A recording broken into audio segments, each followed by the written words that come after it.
Hello students, कैसे हैं आप? I hope you are fine. तो स्टूडेंट, आज से हमारी ऑनलाइन क्लासेस फिर से स्टार्ट हो गई हैं और आज हम पढ़ेंगे एसएसटी का second chapter, the forest and wild life resources. तो students, before we have studied the first part of this chapter and in this part we have discussed about the role of forest life, flora and fauna, and biodiversity. And today we will discuss the classification of species. तो आइए देखते हैं classification of species. तो students, हमने पहले भी पढ़ा था कि फॉरेस्ट एंड वाइल्ड लाइफ दोनों इंटरडिपेंडेंट है, दोनों एक दूसरे पर डिपेंड है। फॉरेस्ट पे वाइल्ड लाइफ डिपेंड है। इसी तरह से इसमें कुछ प्रजातियां हैं जिनका क्लासिफिकेशन किया गया है कि वो प्रजातियां कितने टाइप की हैं। तो ये प्रजातियां 6 टाइप की हैं जिसके बारे में हम आज पढ़ेंगे। नंबर 1 है extinct, number 2 endangered, number 3 vulnerable, number 4 rare, number 5 normal and number 6 endemic. तो स्टूडेंट्स, ये वो प्रजातियां हैं जो हम इस चैप्टर में फॉरेस्ट एंड वाइल्ड लाइफ में पढ़ेंगे कि कितने टाइप की प्रजातियां हैं, इसकी कौन कौन सी प्रजातियां किस टाइप के अंडर में आती हैं। तो first of all we will discuss about the extinct. Extinct means है वो प्रजातियां जो पूर्णतः विलुप्त हो चुकी हैं, अपने एरिया से, कंट्री से या वर्ल्ड से पूरी तरह खत्म हो चुकी हैं, वो एक्सटिंक्ट स्पेसीज में आती हैं। इसका एग्जांपल है Asiatic cheetah, pink head duck या डायनासोर्स।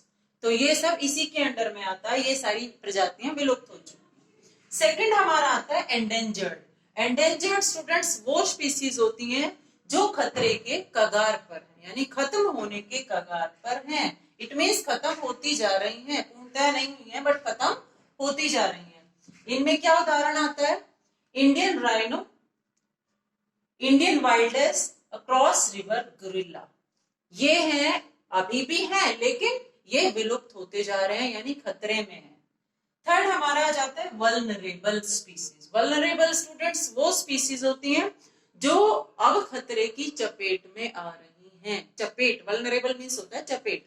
तो जो खतरे की चपेट में आ रही हैं वो कौन कौन सी है? नीलगिरी लंगूर, वेस्टर्न गोरिल्ला, ये इस टाइप की स्पीसीज हैं, इनको खतरा है, ये चपेट में आ चुकी हैं। तो इसका मतलब क्या है कि ये भी अगर ध्यान हम नहीं रखा गया तो ये क्या हो जाएंगे? धीरे धीरे ये भी या तो एंडेंजर्ड हो जाएंगे या एक्सटिंक्ट हो जाएंगे, विलुप्त हो जाएंगे। नंबर 4 आता है रेयर स्पीसीज। रेयर क्या है? दुर्लभ प्रजातियां, यानी है लेकिन बहुत कम है, जैसे काकापो, उल्लू, ग्रेट इंडियन बस्टर्ड, एक जो बड़ी बर्ड्स होती हैं वो भी अब विलुप्त होने के कगार पर, यानी बहुत कम है, रेयर है। नंबर 5 आ जाता है नॉर्मल। नॉर्मल स्पीसीज हम सब जानते हैं, जो हम लोग देखते हैं, कैटल यानी पशु जानवर, गाय, भैंस, कुत्ता, बिल्ली, ये सब हमारे नॉर्मल स्पीसीज में आते हैं। रोडेंट्स, चूहा है, जीव जंतु है, या पाइन यानी पोर्क्यूपाइन भी इसके अंडर आ सकता है। तो ये सारे नॉर्मल स्पीसीज में आते हैं। इनकी क्वांटिटी काफी है, सही है, और इनको भी फिलहाल कोई खतरा नहीं है। ये क्वांटिटी भी सही है और इनकी प्रजातियों को भी कोई नुकसान फिलहाल नहीं है।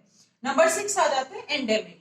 एंडेमिक स्पीसीज स्टूडेंट्स वो होती हैं जो स्थानिक हैं, यानी जो किसी लोकल एरिया में है या किसी कंट्री की है या किसी